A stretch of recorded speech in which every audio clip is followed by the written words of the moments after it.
I just had a thought that made me both sad and very angry at the same time. So I gotta share this with you right quick. Now be warned, this is not for the faint of heart, the easily offended, or crybabies. Which is probably exactly who needs to hear this. But you've been warned. With that said, to start off, to put it the most simply, if you are sad about life, depressed, or you feel like life is unfair, you're angry at life, angry at God, any of these, all of the above, you just feel like your life is shit. If you're one of those who commonly say, fuck my life, or what's the expression, FML, yeah, same thing. Excuse my profanity right now. But let me get to the point. If you're one of those people, and you're not crippled in a wheelchair, you're not missing a leg, you're not blind, you're not deaf, I mean, even really blind or deaf, but I mean, at a bare minimum.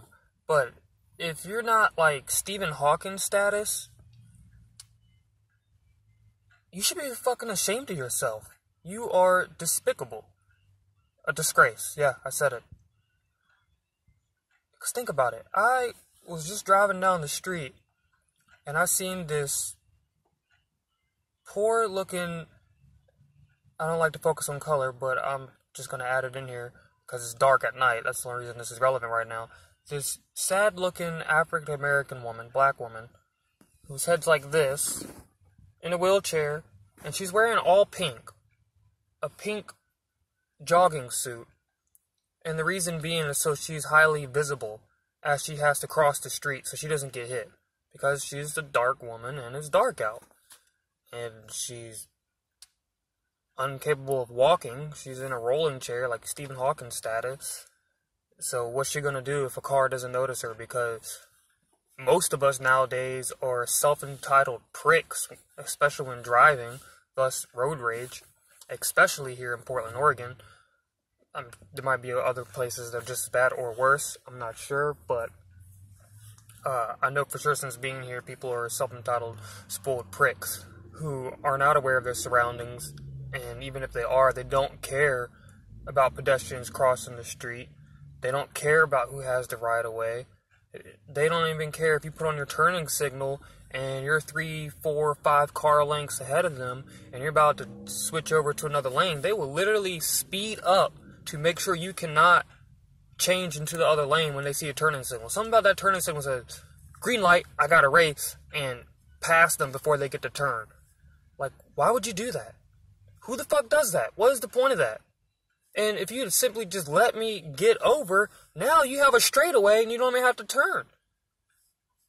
Because sometimes they're behind you and they want to speed up and go around you so you can't turn. Sometimes they're in the lane you're trying to turn in. Sure, whatever.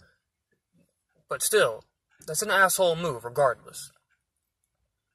So what makes you think that these same drivers are going to see a person who's moving slowly in a wheelchair, not even standing full height, if they weren't wearing bright colors to give them a fighting chance? That shit was so sad looking to me.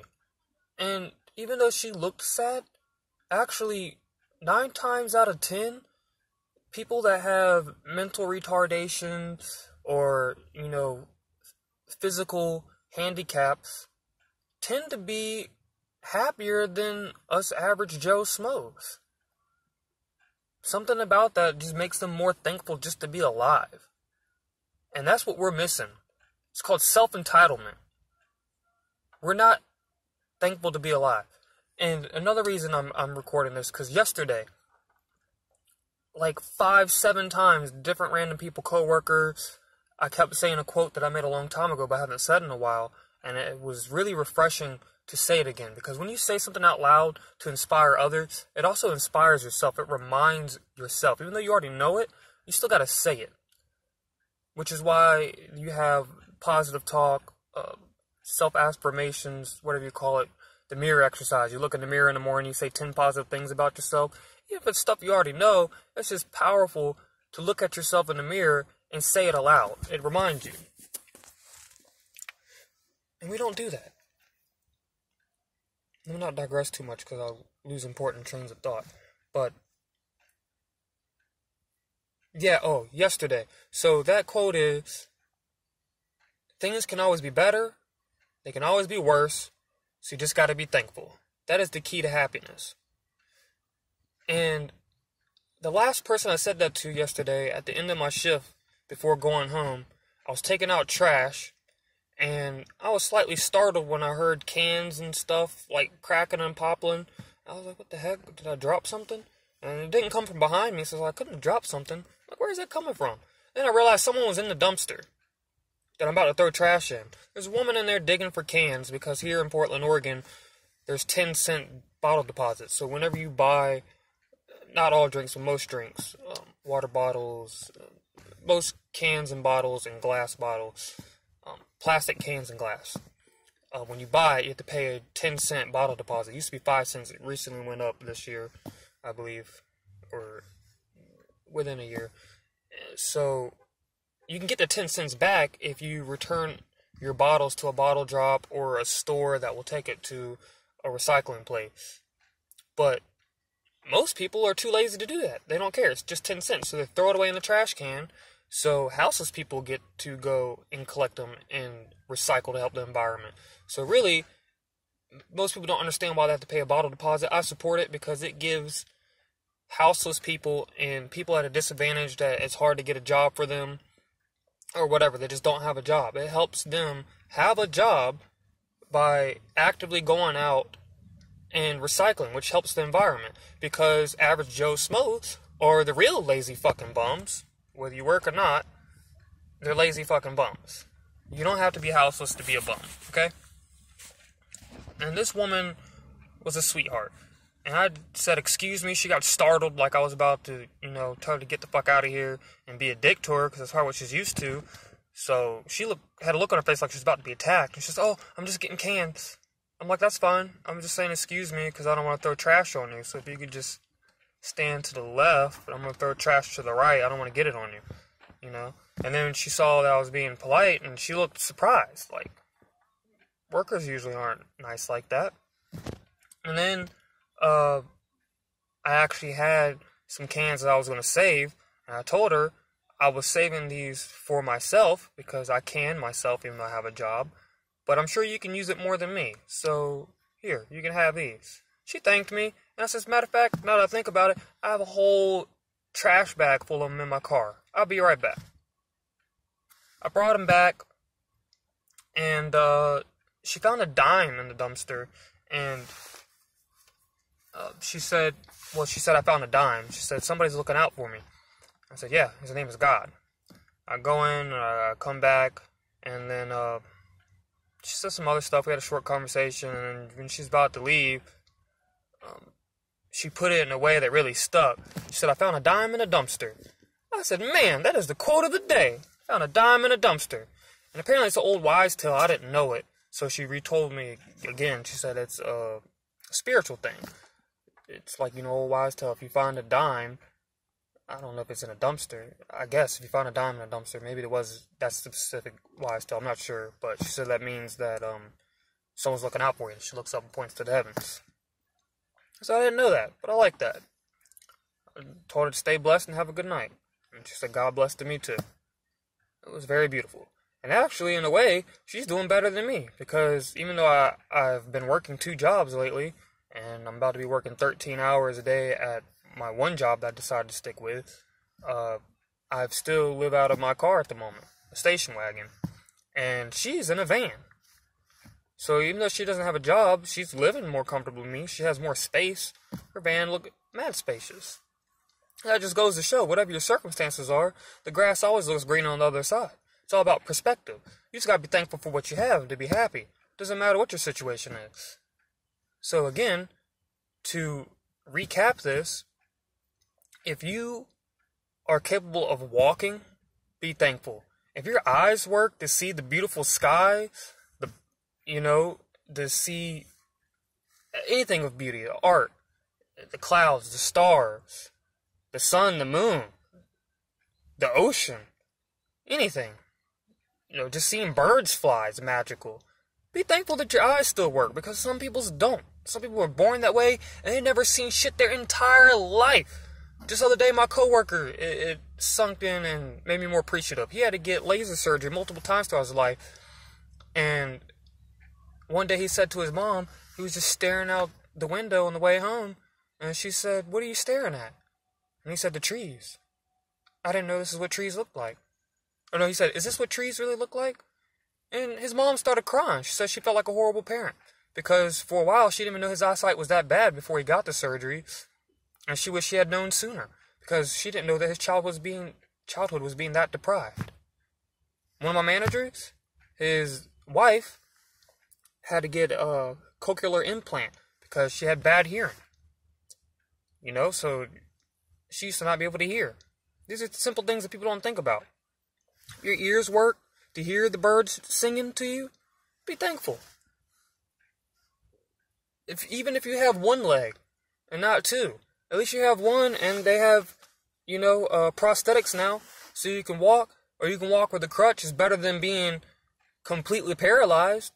Even if you have two legs, it doesn't help you if you're fucking like Stephen Hawking status, or this poor black woman I just seen about to cross the street.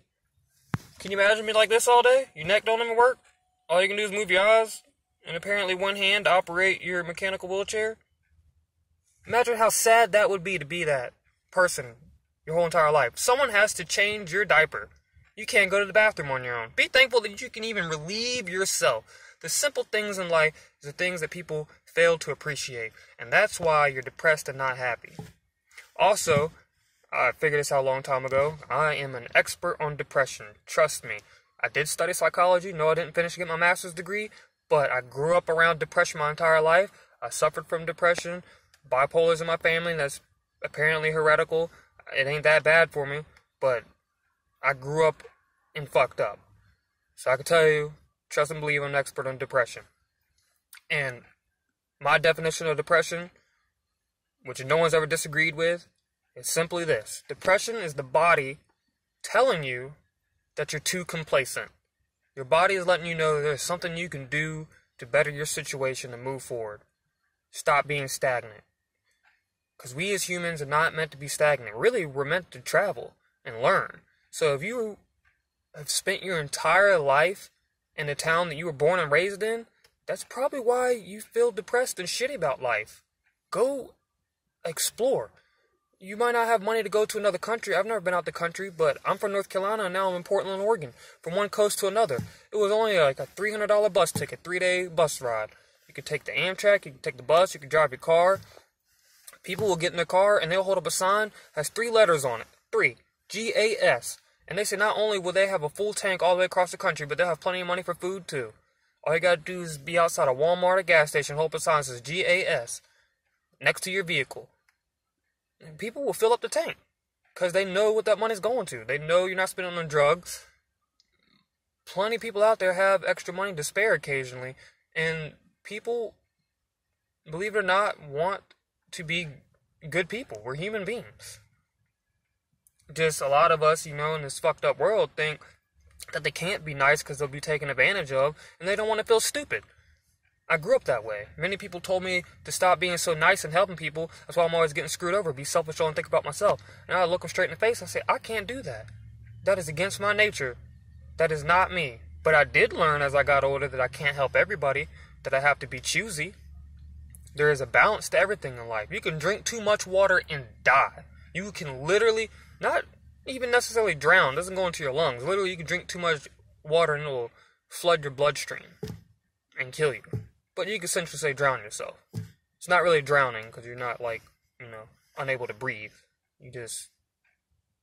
Your body, your stomach has too much and it seeps out and then floods your bloodstream. So even though water is good for you, you can drink too much and die. You can have too much of something and too little of something. Balance is a very important key to life. So don't be afraid to be nice. But when people see an opportunity to help someone and they feel like that person is genuine and that them helping them is actually going to be of good, they will help you. So if you just, make it obvious that you're not going to use the money for drugs and you need gas, traveling's not as hard as you think. And you don't even got to go outside the state. Just go somewhere different. It ain't even got to be often. Everyone's plan for it. Some people get paid vacation. A lot of people get paid vacation. Not everyone. But you can certainly save up money and plan to take a month off per year. It'd be nice to be able to take a week off every quarter, Every 4 months, take a week vacation. That's completely doable. Like I said, it ain't gotta be far. In Oregon, I'm in Portland. It's a 40-minute drive to Mount Hood, the Gorge, the nice nature area. There's nature everywhere here, but, hot springs and stuff. It's like an hour drive or whatever. Go snowboarding, go surfing, whatever it is you're into. Go to Busch Gardens. Something. It ain't even gotta be expensive. You don't even have to go to an amusement park. You don't even have to have gas. You can ride a bike somewhere. You can go to the next city over. You can go somewhere else in your own city that you've never been. I moved here and most people didn't even know a lot of people didn't even know about Forest Park. The #1 park in the nation is right here, and people born and raised here didn't even know about it or that it was the #1 in the whole entire country. That baffles me. And Forest Park is beautiful. Lived in it for 3 years. One of the best places I ever lived. And actually, probably the best place I ever lived.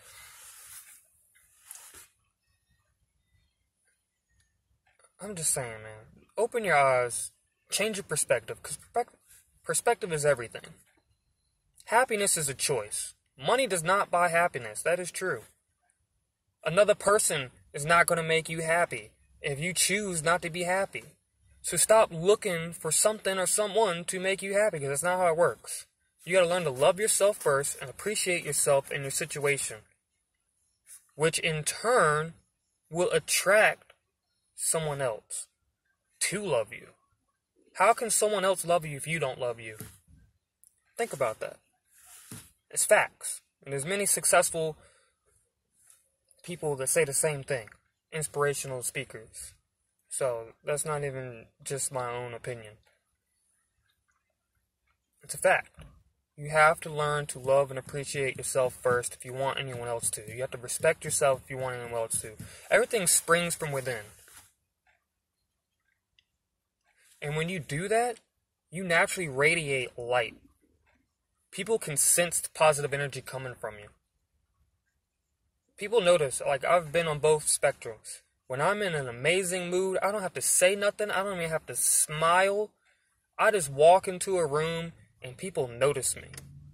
And people want to talk to me. People want to touch that light. They want to absorb that light. They want to be a part of it. And when I'm not feeling good, that's noticeable too. It shows in your face. We humans have horrible poker faces, whether we realize it or not. We wear our emotions on our sleeves, whether we're trying to or not. We can naturally feel energy. We're all a little bit empathic, some more than others. Or in psychology, it's called high emotional intelligence, if you are super empathic, which I am. But, we have all felt bad juju, or when someone's off, That's why some people, when they care, they say, what's wrong? You feeling alright? You sick? And you definitely notice when someone's in a great mood. So I'm telling the truth. So again, stop feeling sorry for yourself. If these people that have every reason in the world to not even want to live, to not be happy about life, but yet they keep pushing on, that lady was in her 30s at least, maybe 40s. She's been around a while. Probably been like that a while. Stephen Hawking never gave up. He died that way. Natural causes. He didn't give up. He was like that a long time. He kept inspiring people. He kept doing great things. He still had a loving family, and he loved them back. He was still happy to be alive, even though he could not walk or speak. Remember that. Stop fucking feeling sorry for yourself, because if you do, honestly, you're a fucking disgrace, and I don't feel sorry for you, and no one else should pity you either. So stop expecting someone to throw you a pity party, because not only is it going to happen, but you don't deserve one. Stop being a self-entitled, spoiled brat.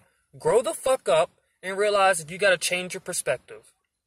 You can wake up in the morning on the right side of the bed by choice and decide, today I'm going to have a good day. You don't mean God to pray to God, but that definitely helps. Whenever I feel like shit, I pray to God and I ask Him to fill me with His peace.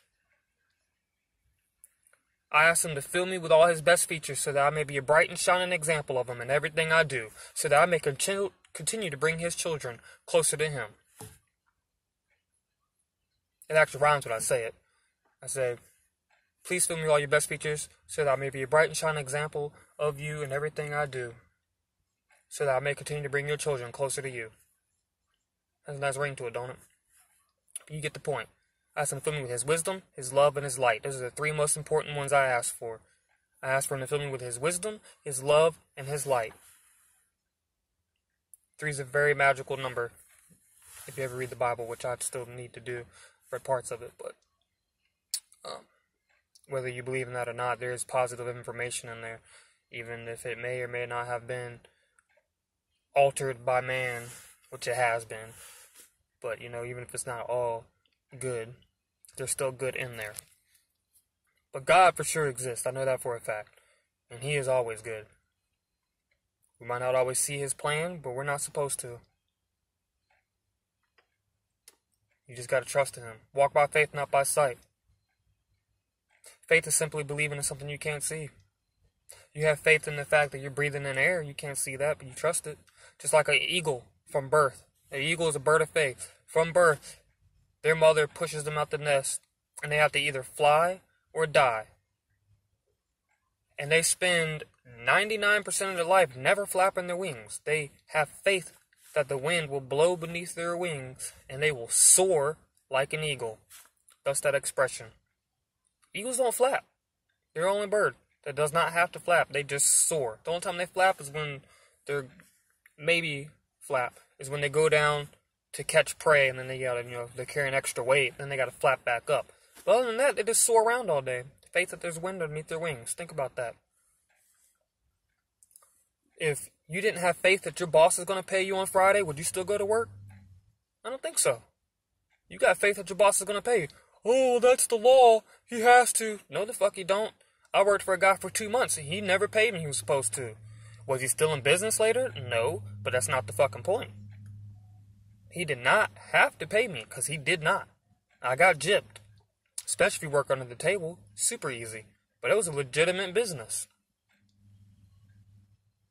I'm not going to be able to sue that guy if he didn't have anything later. I just got gypped. Third-party marketing company, same thing. I was selling for Xfinity. I didn't get paid what I was supposed to get paid. Couldn't do nothing about it because they're not actually Xfinity. It's a third-party marketing company. They're their own company.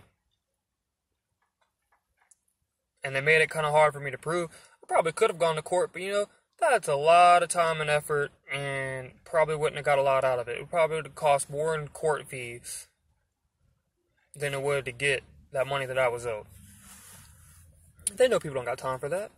No, most people aren't going to do that. I can report them to the Better Business Bureau and hope things work out, but, ultimately I just got gypped. But you get the point. You have faith that your boss is going to pay you on Friday, and you know it. Or whatever day you get paid on. Or else your ass would not go to work. Unless you really, really love your job and you would do it for free. But even then, you got bills to pay. You would go find somewhere else eventually that you could do the same work and get paid for it. You could volunteer part-time maybe, but not as a full-on career. How are you going to feed yourself? How are you going to feed your family? How are you going to pay your bills? We practice faith every day whether we realize it or not. But that's not what this video is about right now. I just want people, whether you're spiritual or not, whether you believe in God or not, you just got to be thankful if you want to be happy. It's that simple. And you have the power to make that choice right now, tomorrow, the next day, and the next. Every day you have the choice. And it's hard sometimes. Like I said, I know this, I've known this for years, but it's still a battle for me each and every day. But you know what? Like I said, balance is important. Which is why I made this other quote a long time ago. Actually, God gave it to me, but I manifested into the world. Anyway, God's words through me. Here's the quote. Life is like a roller coaster. You have to have ups and downs to keep the momentum going. But you also have to have faith that you will be okay in the end in order to enjoy the ride. No one's ever been able to deny that either. Absolute truth. Let me say it for you one more time. Life is like a roller coaster. You have to have ups and downs to keep the momentum going. But you also have to have faith that you'll be okay in the end in order to enjoy the ride. If you never felt depressed, like I said, the body's telling you you're too complacent, what would motivate you to move forward, to do better? You would just be satisfied with life and you would just stay stuck doing the same old thing day in and day out, which is the definition of insanity is doing the same thing over and over, expecting different results. So you would literally be insane if you never were depressed. So actually, depression is a useful tool. It's good for you. If you don't stay there, if you don't let it control you and take over your life, but if you use it as a tool, as a motivating tool to do better. You can't appreciate day without night. You can't appreciate, winter. You can't appreciate summer without winter. You gotta have polar opposites. It's the way the world works. The whole entire universe. Since the very beginning. How would we know what stars are if they weren't surrounded by pitch black darkness, space, emptiness? There's got to be emptiness for there to be wholeness, right? Two sides of the same coin. One cannot exist without the other. It's just reality, man. So, with that train of thought, yeah, you're going to have good days and bad days, but the difference is, if you remember that, your bad days won't be so bad. Your bad days will now be opportunity for growth. You won't get bent out of shape. You won't beat yourself up so bad when you're having a bad day. Because I've done this. I've practiced this for a year. Straight, consistently. Whenever a bad day comes, I'll just say, oh, it's that time of the cycle. And when I did that, I noticed that many other people, random people I didn't know, were also having bad days. Some would handle it better than others. But then I noticed it's a natural cycle of the universe. A lot of us are on the same wavelength. We're on the same cycle. I was like, oh, it's that time of the cycle. It's a down cycle. That's all it is. It's a down cycle. What you do with it is up to you. And then there's really good days. And I go, oh, this is amazing. But I don't get my hopes up for it to stick around forever because I know it's not. And if you do that, then you're just setting yourself up for disappointment. You're going to be really sad when it goes away. Oh, why can't life always be perfect? Because if it was, how would you appreciate it as much? It'd be boring. It wouldn't be enjoyable anymore. Think about a video game, if you're a video game nerd. If every level was so easy that you could beat it perfectly every single time, how long would you still play that game? There's got to be challenges to it, right? If there's no challenge, what's the point of playing the game? That's life, man. It's a journey. It's not about the destination. It's about the journey. So just enjoy it with all the ups and downs. Just look at the downs as challenges. And again, if you're a full functioning human being, physically and mentally, apart from your choice to decide to be, feeling shitty about life, not including that. But if your brain works, if everyone looks at you as a normal human being, a regular Joe Schmo, then you have no right to expect anyone to have a pity party for you. And if you do, you should straight up feel ashamed of yourself. Stop it. Because it makes me mad to think about how many people out there do this shit. This is the world I live in. These are my people. It makes me sick to think about that. It makes me sick to think that I'm that person sometimes. Which is why I'm making this. For me and for you. And I hope you take something from this. I'm at 30 minutes now, so peace and love.